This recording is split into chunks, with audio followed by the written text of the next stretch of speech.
Fala assim a palavra, um salmo conhecido pela igreja. Ó, quão bom e quão suave é que os irmãos vivam em união. É como óleo precioso sobre a cabeça, que desce sobre a barba de Arão, e desce a orla das suas vestes, como orvalho de Hermon, e como o que desce sobre os montes de Sião, porque ali o Senhor ordena a bênção e a vida para sempre. Nesse primeiro versículo aqui, tem duas palavrinhas muito pequenas que são interessantes. Uma delas é bom. Fala assim, bom.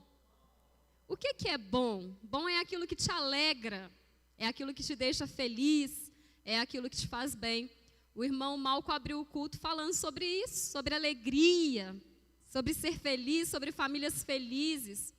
E é bom vivermos em união. Por que é bom vivermos em união? Porque isso torna a nossa família feliz, isso torna a nossa família alegre, isso faz bem para a nossa família, isso faz bem para nós. E a outra palavrinha também muito pequena, aí nesse versículo 1, é suave. Fala assim, suave. O que você pensa, o que nós pensamos quando ouvimos a palavra suave? Suave não é algo tranquilo? Você pensa assim num descanso? Você pensa que está tirando o quê? Um peso do seu ombro, não é mesmo? Suave é algo leve. E aqui a palavra de Deus fala que quando nós vivemos em união, em unidade, tudo se torna leve, tudo se torna suave. Então é necessário que nós vivamos essa união. E união é tornar um só. Ser unido é estar ligado no mesmo pensamento. Se você for procurar no dicionário também, ele vai falar que é tornar um só, ligar, ação de unir. Então é necessário que nós vivamos em união, tanto na igreja do Senhor Jesus quanto em família. Eu gostaria de convidar você para abrir a Bíblia no livro de Romanos 12, 4 ao 5. Romanos 12, versículo 4 e 5 apenas. Fala assim: porque assim como em um corpo temos muitos membros, e nem todos os membros têm a mesma operação, assim nós que somos muitos, somos um só corpo em Cristo, mas individualmente somos membros uns dos outros. Aqui nesse capítulo 12 está falando sobre a igreja, sobre o corpo de Cristo. Mas nós podemos trazer isso para as nossas famílias. Dentro da família nós também somos membros uns dos outros. Nós devemos servir uns aos outros. Nós devemos cuidar uns dos outros. Eu ouvi uma pequena ministração da pastora Viviane Martinello. É uma pastora que eu costumo seguir, não sei se vocês conhecem. E ela falando sobre os membros, no caso ela estava falando sobre os membros da igreja. E ela falou assim, da seguinte forma: olha, o cabelo você vê? Todo mundo está vendo meu cabelo aí? Gente, é curtinho, mas dá para ver, né? O olho, a orelha, o nariz, tudo que está aqui diante de você, você está vendo. Os meus pés, né? As minhas mãos, você está vendo. E é importante tudo isso que você está vendo aqui para o funcionamento do corpo? Extremamente importante. Mas existem membros que eles não são vistos, mas eles são de extrema importância. Como, por exemplo, se você tirar o pulmão que você não está vendo, você provavelmente vai morrer. Se você tirar um rim que você não está vendo, é um órgão vital, provavelmente você vai morrer. Mas ninguém fala assim para o rim: nossa, que rim bonito. Fala. Nossa, que pulmão bonito. Ninguém fala. Todo mundo fala: nossa, que cabelo bonito. Nossa, que mão bonita. Nossa, que olho bonito. Isso tudo nós falamos, não é mesmo? Mas tanto os órgãos, né, os órgãos e os membros que nós vemos, como os que não vemos, que não são vistos, eles são de extrema importância para o corpo. E o que nós podemos trazer isso para a família? Às vezes existem mulheres dentro de casa que não se sente vista porque trabalha tanto dentro do lar, arruma a casa, cuida do filho, troca fralda, fica o dia inteiro ali e às vezes não se sente vista. Mas ela é essencial para que aquela família permaneça de pé.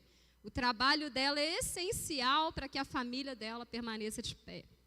Muitos homens, eles também não se sentem vistos, porque eles trabalham tanto, dão muito duro e às vezes passam tantas circunstâncias ali no trabalho. E às vezes eles não se sentem vistos. Mas o papel deles, eles são fundamentais para que aquela família permaneça de pé. Os filhos são a alegria da família. Eles são fundamentais e às vezes eles também não se sentem vistos. Mas eles são de extrema importância para aquela família. Porque eles vão aprender, eles vão ser ensinados e eles vão também cooperar dentro daquele lar. Então eles são de extrema importância. Talvez você não esteja se sentindo visto dentro da sua família. Mas olha, você é de extrema importância para que ela fique de pé. Amém? Glória a Jesus. Vamos abrir as nossas Bíblias no livro de Gênesis, no capítulo 11. Quero falar para você uma coisa que Deus falou no meu coração na hora que eu estava saindo. Nós estamos falando sobre o poder da unidade na família, que é importante nós vivermos unidos. Mas talvez você pense assim, olha, Lilian, você está falando de uma família unida, você está falando de uma família de crente, você está falando de uma família que já segue a Deus. E dentro da minha casa eu sou a única pessoa que segue a Deus e a minha família é totalmente desestruturada. Ou então você vai falar assim, olha Lilian, eu sou uma pessoa que moro sozinha, ou eu moro sozinho, ou eu sou viúva, ou eu sou órfão, como que eu vou ter unidade? Nós temos a família de Cristo. Não ande sozinho, porque nós temos a família de Cristo. Talvez você more sozinho, você viva sozinho, mas você não está sozinho, primeiro porque você tem o Senhor Jesus. Segundo, porque você tem uma família que caminha junto com você e é a família de Jesus Cristo. Nós temos aí os pequenos grupos, nós temos as células, que é o lugar onde nós podemos viver um relacionamento como família. Então, e a palavra de Deus fala, né, que nós devemos amar os órfãos e as viúvas e servi-los nas suas necessidades. E quantas pessoas elas vivem nessa condição e elas se sentem sozinhas e elas pensam, como que eu vou viver em unidade? Existem pessoas que moram sozinhas e às vezes a família, quando tem uma família, mora muito distante e se sente tão só. Mas você pode ainda viver a unidade com o corpo de Cristo, que é a família que Jesus Cristo preparou para você. Amém? Glória a Deus. E no livro de Gênesis conta ali a história da Torre de Babel. Você pode colocar? Gênesis, só quero ler um versículo, apesar de que vai ser bem rapidinho. Gênesis capítulo 11.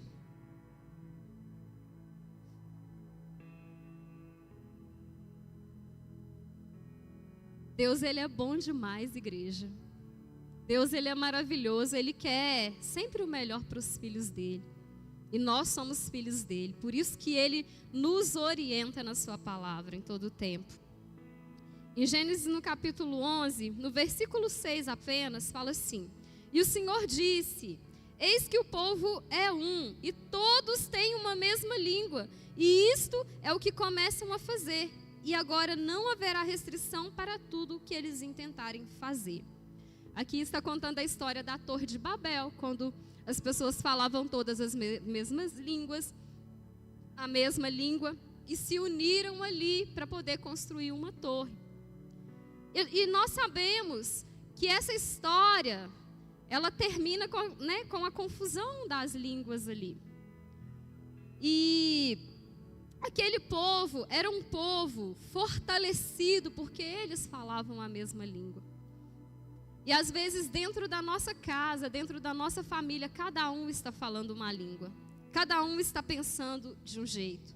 Cada um quer viver o seu próprio propósito. Cada um quer viver do seu próprio jeito.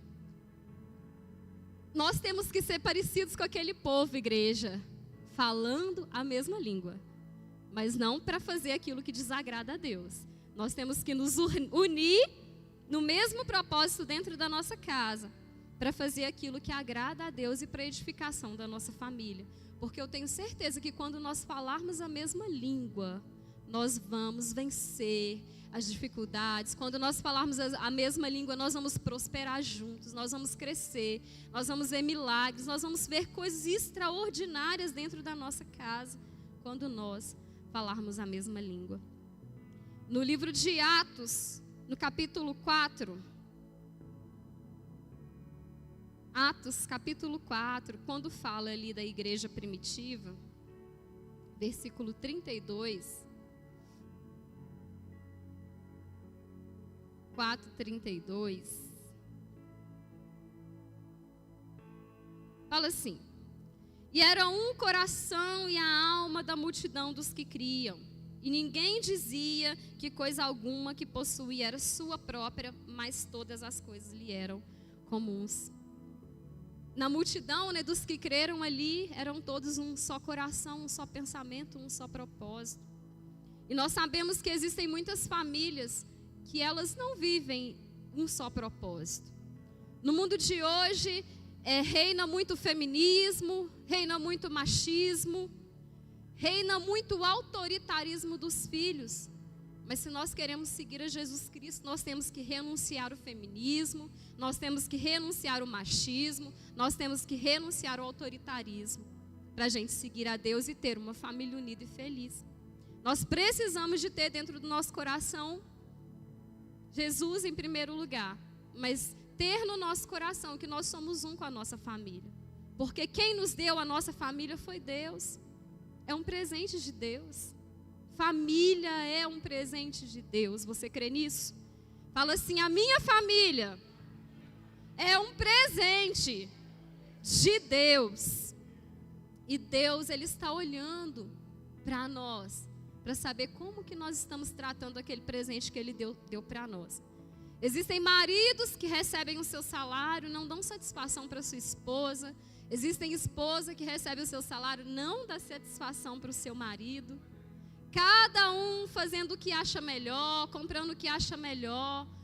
Não se unem num único propósito. Isso não pode acontecer, igreja.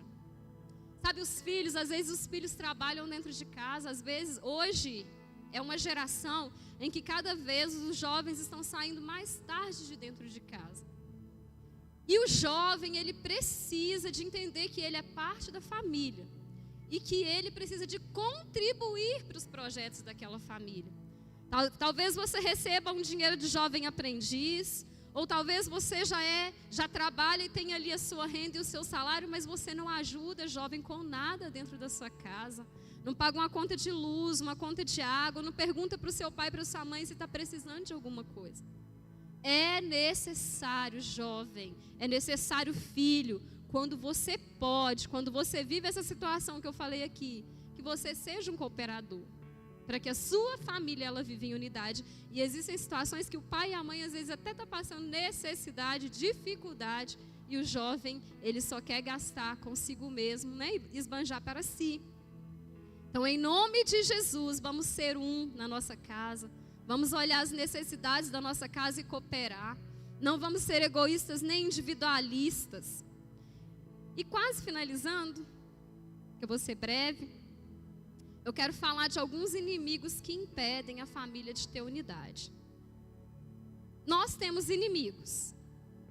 Principalmente se a gente é cristão, aí que a gente tem inimigo mesmo. Com certeza, né? Foi falar de perseguição aqui.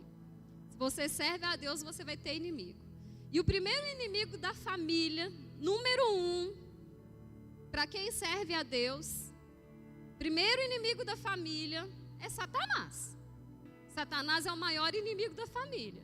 Satanás quer destruir a nossa família.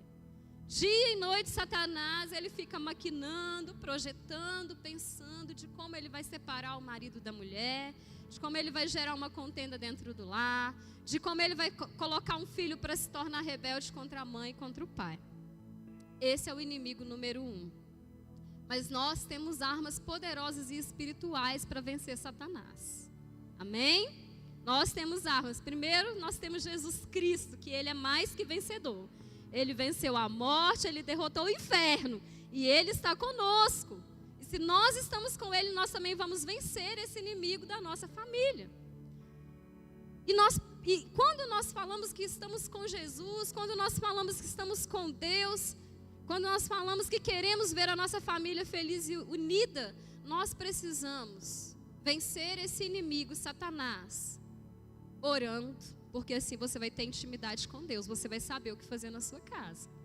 Jejuando. Quanto tempo tem que você não faz um jejum pela sua família? Quanto tempo tem que você não paga um preço pela sua família e clama ao Senhor aí pela sua casa? E principalmente, se você não estiver a palavra de Deus gravada na tábua do seu coração, vai ser mais difícil você vencer esse inimigo. Nós precisamos de ter a palavra de Deus gravada na tábua do nosso coração. Nós precisamos ler essa palavra dia e noite, meditar nessa palavra para que nós possamos vencer e para que a nossa família fique de pé. Porque existem muitas pessoas que estão brincando de ser crentes. Existem muitas pessoas que estão brincando com as suas próprias famílias. Abrem a boca e se declaram cristãos. Abrem a boca e declaram que creem em Jesus Cristo, mas não abrem a Bíblia para ler. Não meditam na palavra de Deus. Não buscam intimidade com Deus. Nós precisamos buscar intimidade com Deus para vencer os inimigos que querem impedir a nossa família de ser unida. A palavra de Deus fala que Satanás veio para matar, roubar e destruir. Mas Jesus, ele veio para dar vida e vida em abundância. E é essa vida que ele quer para a nossa família. Amém, igreja? Glória a Deus. Segundo inimigo, falta de perdão. Todo mundo vai pisar no pé um do outro um dia. Não acha que você não erra porque você também vai ferir o outro. Assim como o outro pode te ferir. Todos nós, dentro da família, em algum momento, a gente pode fazer alguma coisa, falar alguma coisa, agir de alguma forma que vai chatear o outro. Então, quando você comete algo assim, peça perdão. Quando é com o outro, né? Caso o outro tenha ali um coração mais duro, ore, né? Peça ao Senhor ajuda. O perdão, a falta de perdão, ele destrói a unidade na família. A falta de perdão, ele quebra a aliança. Fica travada aquela casa, não flui. A unidade, ela vai fazer você avançar, mas a falta dela vai te paralisar. Número 3, falta de amor. Em 1 Coríntios 13:1, fala: ainda que eu falasse a língua dos anjos e dos homens, se não tiver amor, de nada seria, de nada aproveitaria. Peça ao Senhor o seguinte, igreja: Senhor, eu quero trazer à memória o que dá esperança. Eu achei lindo o que aconteceu no encontro de casais que nós tivemos, que nós polimos as nossas alianças. Eu achei uma estratégia tão maravilhosa de Deus. Nós polimos as nossas alianças, aquilo foi um ato profético diante do Senhor. E às vezes nós precisamos de restaurar esse amor. Sabe, a igreja, Jesus quer que a igreja volte ao primeiro amor também. Jesus quer isso. Mas Ele também quer que a gente olhe para o nosso casamento e volte ao primeiro amor do nosso casamento. Trazer à memória aquilo que nos dá esperança. Traga à sua mente as boas lembranças. Peça ao Senhor para te trazer a memória, porque às vezes você só reclama. Você só vê o negativo. Passe a olhar com os outros olhos, peça ao Senhor ajuda. Olhe para você mesmo e veja os seus próprios erros, porque talvez esteja em você e não no outro. E muitas das vezes a gente acha que é o outro, mas muitas das vezes está em nós mesmos. Eu creio que Deus quer restaurar as nossas famílias, amém, igreja? Eu creio que Deus quer restaurar esse amor nos nossos casamentos, o amor dos pais com os filhos, dos filhos com os pais. Quantos filhos machucados, quantos filhos chateados por durezas, ou até mesmo por situações, por pais. Existem tantas famílias disfuncionais hoje.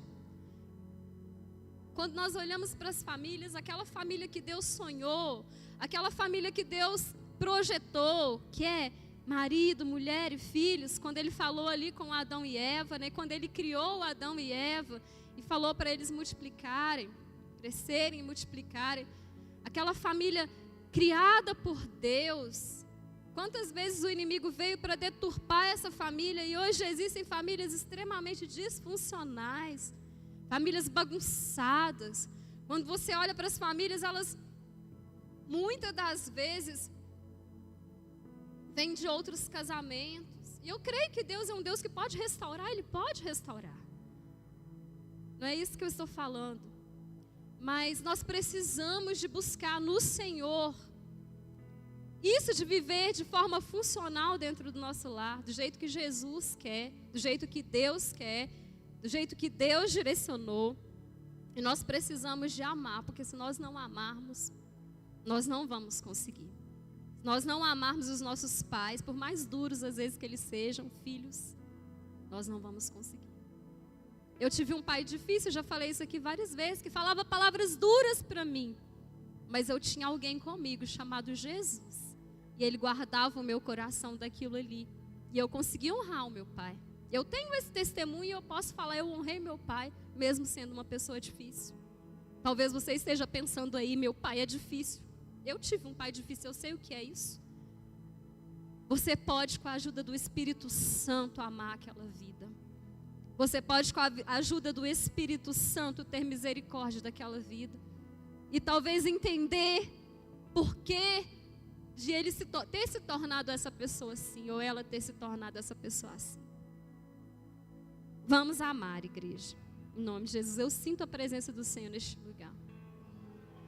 Glória a Deus. Outro inimigo da unidade, muitas ambições e pouco convívio com a família. A pandemia, ela veio para mostrar isso. As pessoas correndo atrás do vento. Tem uma música da Heloísa Rosa que fala, né? As pessoas vão descobrir que estão correndo atrás do vento. Buscando no mundo tantas coisas, não sei por que razão. Eu vou trabalhar para comprar um presente caro, eu vou trabalhar para dar a casa, eu vou trabalhar. E coloca o trabalho em primeiro lugar, esquece o tempo de qualidade com a família. Esquece o tempo de olho no olho, esquece, muitas pessoas nem sabem quem é a pessoa que convive com ela. Na pandemia isso aconteceu, o número de divórcio foi lá em cima, porque as pessoas tiveram que conviver uma com as outras, face a face, frente a frente, e entender quem que era o outro. E aí ela, nossa, quem é essa pessoa? Que filho é esse? Nem sabia quem que era a pessoa que estava morando ali com ela. Nós precisamos, igreja, de ter tempo de qualidade com a nossa família. Não negligencie isso. E aqui nesse ministério nós somos ensinados a isso. Vou adiantar que inveja na família é um inimigo. A fofoca, cuidado com a língua, em nome de Jesus. A língua é um grande mal. A língua ela tem poder para dar vida e para dar morte. Uma família pode ser destruída por causa de fofoca. Está na casa da sogra, vigia o que fala. Está na casa, né, dos irmãos, vigia o que fala. Fala de Deus. A palavra de Deus fala que quem é cristão, a gente tem que conversar com os outros, falando da palavra de Deus, hinos espirituais. Por que se perdeu isso? A gente senta para conversar, fiado da vida dos outros. Isso não pode, igreja. Isso não pode. Aonde está a nossa língua santificada, a nossa vida santificada? Quando a gente chegar numa casa de um familiar nosso, vamos falar da palavra de Deus. Vamos cantar louvores, vamos entoar louvores. Vamos falar coisas que edificam. Vamos fazer uma oração. Não precisa ser o pastor Ari para ir lá e fazer uma oração. Você é um cristão, você tem Jesus Cristo, faz uma oração nessa casa que você frequenta. Mostra que você é crente de verdade, porque o tempo da perseguição realmente vai chegar e nós precisamos ser crentes de verdade dentro da nossa casa. Em todos os lugares onde nós andarmos, não é tempo de brincar com as coisas do Senhor. Não é tempo de brincar dentro da nossa família. Não é tempo de brincadeira, igreja. Deus está querendo pessoas santas. Deus é um Deus santo, Ele quer uma igreja santa, Ele quer uma família santa, transformada pelo poder dEle. Glória a Jesus. Vigie a sua língua, use ela para a vida e não para a morte, amém? Somos membros uns dos outros. Em Mateus 5, verso 9, Mateus 5, 9 fala: bem-aventurados os pacificadores, porque eles serão chamados filhos de Deus. Seja um pacificador dentro da sua casa. Seja aquele que traz a paz para dentro do seu lar, que promove a unidade na sua família. Você vai ser um pacificador? Eu quero ser uma pacificadora dentro da minha casa. Para finalizar, eu só vou passar rapidamente aqui. 7 hábitos para manter a família unida. Culto individual e coletivo. Vai para a igreja, ora em casa, culto no lar. Tempo de qualidade e quantidade. Gaste tempo com a sua família. Encorajamento mútuo. Encorajem uns aos outros. Perdoe. Comunique-se. A falta de comunicação tem destruído muitas famílias. Tenha disposição para colaborar. Às vezes o fardo fica mais em cima de um. Um filho pode lavar um prato. O marido pode ajudar a arrumar a cozinha, lavar o banheiro. A esposa pode ajudar o marido em alguma situação que ele vai fazer. Nós precisamos andar em unidade, juntos, no mesmo propósito. Não tome decisões importantes sozinho. Faça um planejamento familiar dos seus sonhos, dos seus projetos. Quantas pessoas que vão lá e compram algo sozinho sem consultar o outro? Faz tantas coisas sozinho, nem pergunta para o outro, depois dá errado ainda. Misericórdia. Não tome decisões importantes sozinhos. Considere os demais membros da sua casa, porque eles são importantes dentro do seu lar. E para concluir, Salmo 133, vamos voltar lá rapidinho. Ó, quão bom e quão suave é que os irmãos vivam em união. É como óleo precioso sobre a cabeça, que desce sobre a barba de Arão, e que desce a orla das suas vestes. Como orvalho de Hermon, e como o que desce sobre os montes de Sião, porque ali o Senhor ordena a bênção e a vida para sempre. Concluindo, para você ter uma família unida ela vai ter a unção de Deus. Ela é ungida por Deus. Uma família unida, como disse aqui, ela é abençoada por Deus, porque ali o Senhor ordena a sua bênção. Uma família unida em Cristo, ela será salva e ela vai encontrar a vida eterna. Seja você aquele que promove a unidade na sua família, amém? Glória a Deus. Essa é a breve mensagem que eu gostaria de deixar para a igreja. Fica de pé, aonde você está. Glória a Deus. Não é tempo de brincar de ser crente, igreja, é algo que Deus tem colocado no meu coração. Nós vamos ter famílias restauradas. É tempo de andar junto com a igreja de Jesus. E é tempo de buscar a restauração da nossa família. E eu creio que nós veremos milagres extraordinários dentro da nossa casa. Se dentro da sua casa tem pessoas que ainda não conhecem a Jesus, você vai andar unido com a família de Deus. E a família de Deus, ela vai te ajudar para que aquela pessoa seja alcançada. Não vai ter mais drogado. O drogado vai se tornar um pastor. Não vai ter mais prostituição. A prostituta vai se tornar uma missionária. Não vai ter mais mentira. O mentiroso, ele vai promover a palavra da verdade. Em nome de Jesus, Senhor, nós colocamos diante de Ti a sua igreja. Nós colocamos diante de Ti cada uma dessas famílias, Pai, aqui representadas. Senhor, e nós Te clamamos, Pai, que se tornem famílias unidas. Pai, que as famílias que estão nos assistindo em casa se tornem famílias unidas para promover o Teu reino, para promover a Tua glória, para que haja alegria, para que haja paz, para que haja descanso. Deus, em nome de Jesus, quebra nessa noite toda a falta de unidade dentro do lar, toda a falta de compreensão dentro do lar, todo o engano dentro dos lares. Deus, em nome de Jesus, quebra. Nós declaramos nessa noite que essas famílias são unidas e vão experimentar do que diz o Salmo 133. A bênção e a vida do Senhor para sempre. Em nome de Jesus. Aplauda Ele.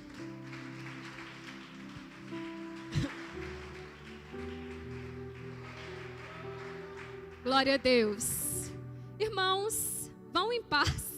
Que o Senhor acompanhe a cada um em nome de Jesus. Amém?